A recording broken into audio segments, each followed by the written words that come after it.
Hello friends, welcome to all. आज मैं आपके लिए जो वीडियो लेके आ रहा हूँ, देखिए स्मॉल कैप की दुनिया का एक वैल्यू शेयर। आज की डेट 2 मई 2020 क्वार्टर 4 के नतीजे आपके सामने हैं। इतने बुरे हालात में भी अपने कंसिस्टेंट नतीजे दिखाना अपने आप में एक खूबी है, एक वैल्यू की पहचान है। क्वार्टर 4 के नतीजे देखते हैं, इस शेयर की वैल्यू को देखते हैं, साथ में टेक्निकल और फंडामेंटल लेवल पे भी इस शेयर को देखते हैं इस छोटे से वीडियो में। और आगे बढ़ने से पहले मैं आपको बता दूं, अगर आपने अब तक चैनल को सब्सक्राइब नहीं किया तो जल्दी से सब्सक्राइब कर लें, बेल आइकन को प्रेस कर लें, जिससे आपको नोटिफिकेशन आती रहेगी। और डीमैट अकाउंट ओपन करने के लिए वीडियो के डिस्क्रिप्शन में लिंक कीजिए, उन पर क्लिक करके आप डीमैट अकाउंट ओपन कर सकते हो। साथ में टेक्निकल एनालिसिस सीखने के लिए आप मेंबरशिप ज्वाइन कर सकते हो। ज्वाइन बटन पर क्लिक करके मैं सीधे लेके जा रहा हूं आपको यहाँ पे स्टॉक की तरफ, जिसका नाम है एयू स्मॉल फाइनेंस बैंक। जहां पे बात आती है छोटे छोटे बैंकिंग सर्विसेज प्रोवाइड करने की, तो एयू स्मॉल फाइनेंस बैंक वहां पे आगे निकल के आता है। 16,000 करोड़ का मार्केट कैपिटलाइजेशन है। मिड कैप का इसको मैं शेयर कहूंगा, मिड कैप स्मॉल कैप का। लेकिन जरा देखिए इसको, 544 का प्राइस है। अब कहोगे डेट, देखिए बैंकिंग शेयर है, डेट को साइड रख दीजिए। इसका देखते हैं NPA. Profit growth, sales growth बहुत ही जबरदस्त है। मतलब जो मार्केट में पकड़ बना रखी है, छोटे मार्केट्स में अच्छी खासी है। जरा प्रॉफिटेबिलिटी देखिए, किसी टाइम पे रेवेन्यू 53 करोड़ था, रेवेन्यू धीरे धीरे बढ़ा और आज की डेट में 4,000 करोड़ का रेवेन्यू हो चुका है। किसी टाइम पे प्रॉफिट 12 करोड़ था, बिना लॉस के अब तक ये बहुत ही बढ़िया चल रहा है। 12 करोड़ से प्रॉफिट ग्रो होता होता 675 करोड़ हो गया। तो आपको वैल्यू दिख रही होगी, आपको प्रॉफिटेबिलिटी दिख रही होगी, लेकिन आपको अभी प्राइस काफ़ी सस्ता लगेगा इस शेयर का। पिछले 5 साल का अगर प्रॉफिट ग्रोथ देखूँ तो 39%, पिछले 3 साल का एवरेज देखूँ तो भी देखिए 15-16% लगातार, और पिछले 12 महीनों का तो 93% का प्रॉफिट ग्रोथ, क्योंकि 675 करोड़ का प्रॉफिट यहाँ पे। तो प्रॉफिटेबिलिटी बहुत ही ज़बरदस्त यहाँ पे आपको देखने को मिल रही है एयू स्मॉल फाइनेंस बैंक की। लेकिन आज जो नतीजे आए हैं उन नतीजों पे फोकस कीजिए। आज का डेट सैटरडे है, जो नतीजे आए उनको देखिए, क्योंकि यही नतीजे कल नहीं मंडे को आपको सीधे सीधे असर दिखाएंगे मार्केट में इस शेयर के ऊपर। अब ये जो रिजल्ट्स है, मैं ये सारे नंबर्स लैक्स में है, मैं आपको इनको करोड़ में कन्वर्ट करके बताऊंगा। स्टार्ट करता हूं मैं टोटल इनकम से। देखिए टोटल इनकम अगर मैं यहाँ पे इसकी बात करूँ, क्योंकि लैख में नंबर है, तो सीधे देखिए कि कितना है, 1366 करोड़, 1366 करोड़ की टोटल इनकम। और अगर मैं देखूँ पिछले साल ये टोटल इनकम कितनी थी, समझिए पिछले साल थी 1,007 करोड़। तो टोटल इनकम आप देख सकते हो कि 1,007 करोड़ से बढ़ के अभी कितनी होगी, 1,366 करोड़। ऐसे टाइम फ्रेम पे बहुत ही अच्छी बात है, बहुत ही पॉजिटिव बात मैं इसको कहूँगा कि पिछले साल के कंपैरिजन में इतना इजाफा यहाँ पे टोटल इनकम में देखने को मिल रहा है इस क्वार्टर में। ये लास्ट ईयर मार्च का क्वार्टर है देखिए। और इवन अगर मैं बात करूँ पिछला क्वार्टर यानी कि दिसंबर क्वार्टर की, उसके कंपैरिजन में भी टोटल इनकम में जंप देखने को मिला है, क्योंकि तब कितनी थी, 1,272 करोड़। तो क्लियर कट आपको देखने को मिल रहा है कि टोटल इनकम में इजाफा है। अब एक्सपेंसेस भी होते हैं नो डाउट। बात आती है प्रॉफिट की, net profit for the period ये कितना है। नेट प्रॉफिट की अगर मैं बात करूं तो पिछले साल मुझे यहाँ पे एक क्वार्टर में, मार्च क्वार्टर में 118 करोड़ का नेट प्रॉफिट था, 118 करोड़। फिर ये दिसंबर में जाके हुआ था 190 करोड़ का प्रॉफिट।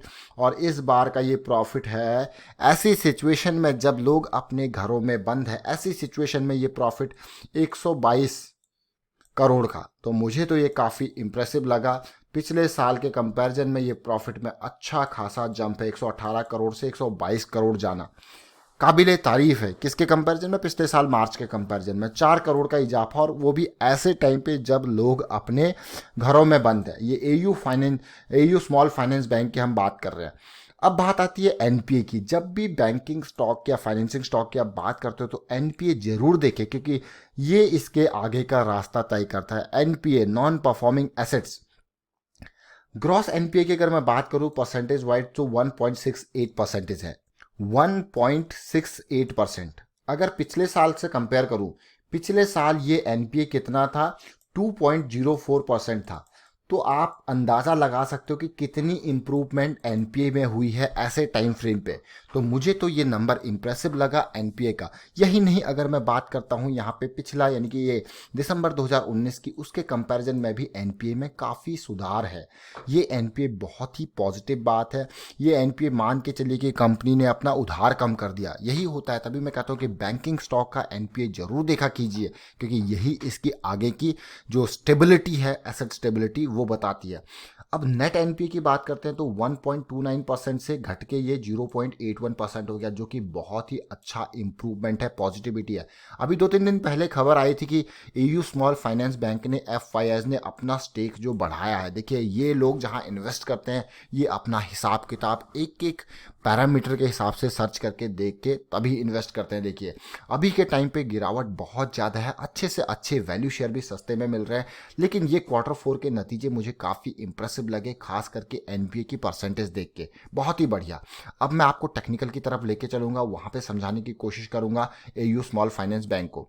जरा ध्यान दें, एयू स्मॉल फाइनेंस बैंक देखिए टेक्निकल चार्ट आप देख सकते हो, ज़्यादा पुराना स्टॉक नहीं है। मैं आपको लेके चलता हूँ सबसे पहले इसके आईपीओ की तरफ। जब ये मार्केट में आया था तो उस टाइम पे इसका प्राइस था 355 से 358, बहुत ही ज़बरदस्त। आपको गया इतना मतलब आज की डेट में गिरावट के बावजूद इतना महंगा है और इस टाइम पे इतना सस्ता था। डेफिनेटली ये आईपीओ का प्राइस है, और आईपीओ के प्राइस के साथ साथ मैं आपको दिखाता हूँ इसका एंट्री का प्राइस, मार्केट में कब इसने एंट्री करी, जब ये ओपन हुआ था। इस चीज़ को ध्यान दें, जब ये ओपन हुआ था तो इसका प्राइस था 525।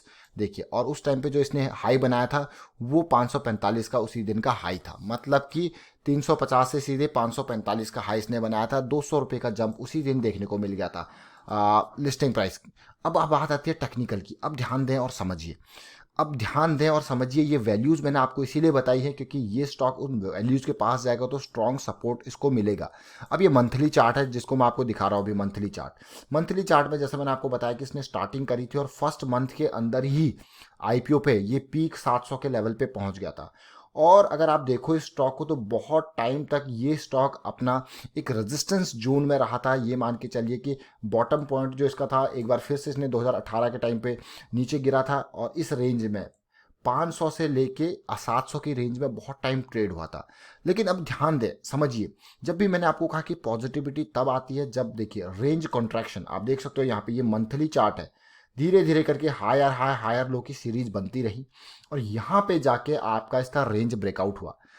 लॉन्ग टर्म इन्वेस्टर इन चीज़ों को बहुत ध्यान से देखता है, बहुत समझ के देखता है, और ये जिसने यहाँ पे ब्रेकआउट पे इन्वेस्ट नहीं किया, ये इंपॉर्टेंट, ये मंथली लायंस अटैक है। मेंबर्स आप इसको ध्यान दें, ये लायंस अटैक काफ़ी इंपॉर्टेंट मंथली बेसिस पे जैसे ही पार हुआ आपके लिए इन्वेस्टमेंट मौका 800 से शेयर खरीद के आप 1200 रुपये में बेच सकते थे। 850 से मैं कहूँगा शेयर खरीदते हैं, यानी कि सीधे सीधे 350 रुपये पर शेयर की कमाई, वो भी 1 और 2 महीने के अंदर।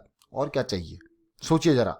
और उसके बाद अगर मैं आपको डिटेल दिखाऊं यहाँ पे अप ट्रेंड, अब यहाँ से देखिए ये बॉटम पॉइंट आपको खरीदने का मौका मंथली पे कहाँ पे मिला है। स्टॉक ने हायर हाई की सीरीज बनाई, देखिए हायर हाई यहाँ पे बन चुका है। देखिए ऑलरेडी जब तो मैं बात करूँ हायर लो, देखिए ऑलरेडी यहाँ पे देखिए लो था, हायर लो बन चुका है, हायर हाई यहाँ पे बना है।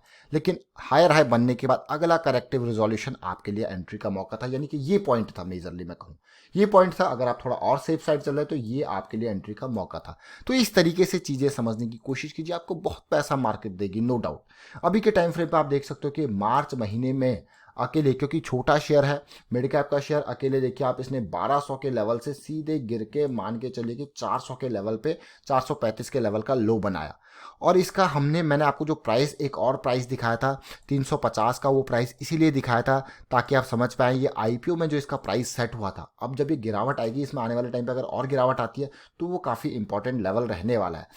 अब वीकली को देख के समझने की कोशिश करते हैं। देखिए वीकली को जरा ध्यान से देखें, समझिए। अप ट्रेंड के लिए, अप ट्रेंड वाले मैं कहूँगा, देखिए जब मार्केट में ये आया नया नया पीक बनाया, पीक बनाने के बाद आप देख सकते हो कि करेक्शन आया, फिर से तेजी आई, करेक्शन आया, तेजी आई, एक रेंज बाउंड ट्रेडिंग चल रही थी। लेकिन इस पॉइंट पे आके आप इसको जरा ध्यान से देखिए और समझने की कोशिश कीजिए। Weekly charts, high then low, वही सेम जो मंथली का था, आपको वीकली पे और अच्छी तरह से पिक्चर क्लियर हो रही होगी आपको। लेकिन इंपॉर्टेंट पॉइंट कौन सा था, वो लेवल करेक्टिव रिजॉल्व होने का, क्योंकि आपके पास ऑलरेडी हायर हाई है, आपके पास हायर लो है। Now you have the correction, correction लेने के बाद एंट्री का मौका, this is the correction resolution point. ये पॉइंट आपका करेक्शन रिजोल्यूशन है, यानी कि अगर आप इस शेयर को खरीदना चाहते थे तो ये 680 का लेवल काफी इंपॉर्टेंट था खरीदने के लिए, पहला मौका। दूसरा मौका आपके पास फिर से आया ये करेक्टिव, जिसको आप कहते हो लायंस अटैक, ये करेक्टिव और भी इंपॉर्टेंट। आपके पास दो दो मौके यहाँ पे आए खरीदने के और उसके बाद शेयर कहाँ गया। जरूरी नहीं है आप कैसे यहाँ पे बॉटम पॉइंट्स पे खरीद पाओ। ये देखिए, ये इंपॉर्टेंट पॉइंट था खरीदने का। ट्रेंड रिवर्सल इसीलिए काम आते हैं और लॉन्ग टर्म इन्वेस्टर यही चीज देखते हैं। और यहाँ पे कितना रिटर्न किसी को मिला, 600 से शेयर 1200 के लेवल पे चला गया, डबल पैसा कुछ ही महीनों के अंदर। और उसके बाद अभी देखिए गिरावट। अब आप कहोगे गिरावट आ गई, गिरावट तो आपने देखा, और अगर आप इसमें टाइमली चलते तो यहाँ पे मैं कहूंगा कि ऐसी गिरावट देखने के बाद इस लेवल पे 1100 के लेवल पे एटलीस्ट आप एग्जिट करने की सोचते यहाँ पे, क्योंकि आपको सिचुएशन दिख गई थी कि भाई फरवरी में किस तरीके से सिचुएशन है, तो ये भी गिरेगा। और ये भी गिरा, देखिए कहाँ तक गिरा। अब फिलहाल की जो करंट सिचुएशन है इस शेयर की अगर हम बात करें तो देखिए करंट सिचुएशन कुछ ऐसी है, अच्छी नहीं है। मैं कहूँगा करंट सिचुएशन अच्छी नहीं है, क्योंकि इम्पल्स बनाया है, करेक्टिव बन रहा है, ये रिजॉल्व होना करेक्टिव जरूरी है। और हम सोचते हैं कि आने वाले टाइम पे और बड़ी गिरावट यहाँ पे आ सकती है। वैल्यू शेयर जरूर है, बड़ी गिरावट आ सकती है, लेकिन रिजल्ट काफ़ी पॉजिटिव है। उम्मीद करेंगे कि एक तेजी देखने को मिले। और अब चलते हैं देखिए डेली टाइम फ्रेम पे और समझने की कोशिश करते हैं क्या कुछ चल रहा है डेली पे अभी के टाइम फ्रेम पे। अब डेली को देखिए और समझिए, लो बनाया, हाई बनाया, हायर लो आपके पास तैयार है, अब हायर हाई बनने को तैयार है। ये ब्रेकआउट रिजल्ट के साथ साथ ये ब्रेकआउट काफी इंपॉर्टेंट है। इंट्राडे वाले तैयार हो जाओ, ये ब्रेकआउट काफी इंपॉर्टेंट है। 560 के लेवल का स्टॉप लॉस आपके लिए रेडी है, 480 470 के आसपास का और ब्रेकआउट। और मुझे लगता है कि रिजल्ट के बाद पॉजिटिविटी दिखनी जरूर चाहिए, क्योंकि एनपीए में बहुत बढ़िया सुधार है।